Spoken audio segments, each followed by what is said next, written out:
quer entender um pouco sobre microeconomia, que é uma importante área da economia, eu indico esse livro aqui para começar. Então, Microeconomia, Princípios Básicos do Varian. Foi um livro que, inclusive, eu utilizei na Faculdade de Ciências Econômicas, me formei pela UFPR, na disciplina de microeconomia, que é uma matéria anual e é uma das disciplinas mais difíceis do curso de Ciências Econômicas em qualquer faculdade. Eu não pretendo nesse canal, não estou fazendo isso, inclusive, já tem tempo que eu já estou, deixa eu ver, capítulo... Eu estou seguindo esse livro aqui, né?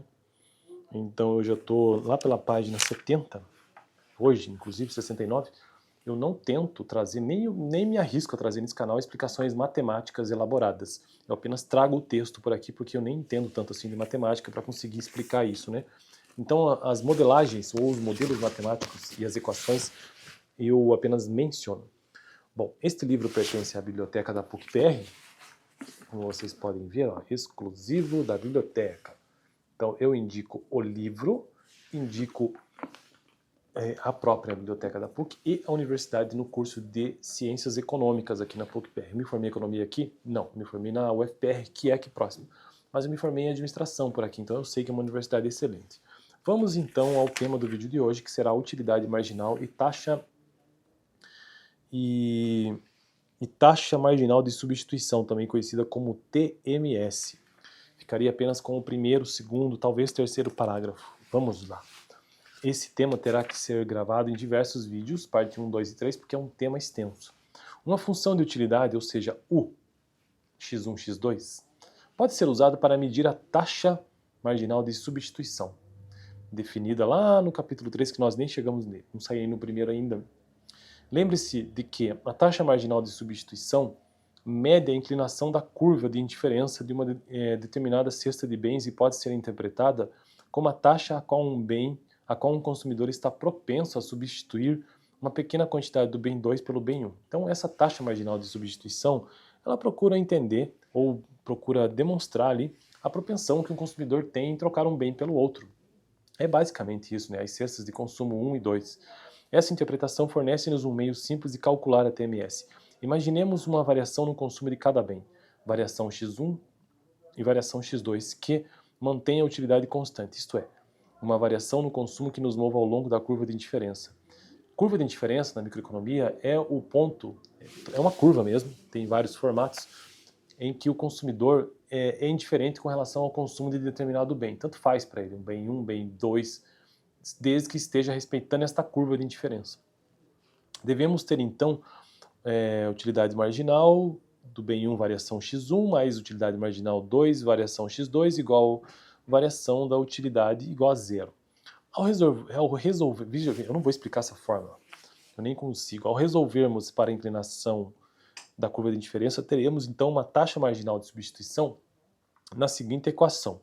Variação x2, que x2 aqui é entendido como cesta de consumo, ou seja, a variação da cesta de consumo 2 dividido pela variação da cesta de consumo 1, que em outras palavras é a utilidade marginal 1 dividido pela utilidade marginal 2.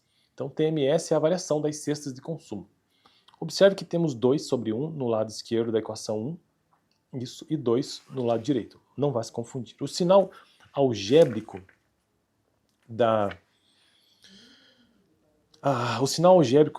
taxa marginal de substituição é negativo. Se você obtiver mais do bem 1, terá de ter menos do bem 2, por isso que ele é negativo, para manter o mesmo nível de utilidade. No entanto, pode ser tedioso acompanhar sempre esse irritante sinal de menos, de modo que os economistas costumam referir-se a TMS pelo valor absoluto dela, isto é, por um número positivo. Seguiremos essa convenção sempre que isso não causar confusão. Eis agora um aspecto interessante do cálculo da TMS. Ela pode ser medida mediante a observação do comportamento real da pessoa. Encontramos essa taxa de intercâmbio quando a pessoa quer ficar onde está, conforme descrito lá no capítulo 3. A função de utilidade e, por conseguinte, a função de utilidade marginal não são determinadas de um único modo. Qualquer transformação monotônica de uma função de utilidade deixa-nos uma outra função de utilidade igualmente válida. Assim, se, por exemplo, multiplicarmos a utilidade por 2, a utilidade marginal será também multiplicada por 2. A grandeza da produção da utilidade marginal depende, portanto, da escolha da função da utilidade, que é arbitrária. A função da utilidade marginal não depende, pois, apenas do comportamento, ao contrário, ela depende da função utilidade que utilizamos para descrever comportamento. Bom, acho que dá para eu avançar mais um pouco aqui. Mas a razão das utilidades marginais nos proporciona uma grandeza observável. A taxa marginal de substituição, a razão da utilidade marginal independe da transformação específica da função de utilidade que se queira utilizar. Vejamos o que acontece se multiplicarmos a utilidade por 2. A taxa marginal de substituição torna-se TMS igual ao negativo, né? 2, 1, 2 utilidade marginal, 1 dividido por 2 utilidade marginal 2. Os dois se cancelam de modo que a TMS permanecerá igual. O mesmo acontece quando extraímos qualquer transformação monotônica de uma função de utilidade. Extrair a transformação monotônica equivale a trocar os rótulos das curvas de indiferença e o cálculo da TMS descrito acima, a mover-se ao longo de determinada curva de indiferença.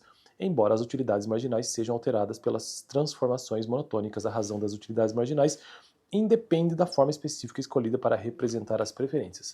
Monótono esse texto, né? Mas deu para ter uma ideia do que é essa utilidade marginal, que é a troca de um bem por um, sem que isso, desde que isso esteja na curva de indiferença. No próximo vídeo, então, utilidade do transporte urbano. Ficarei por aqui. Valeu!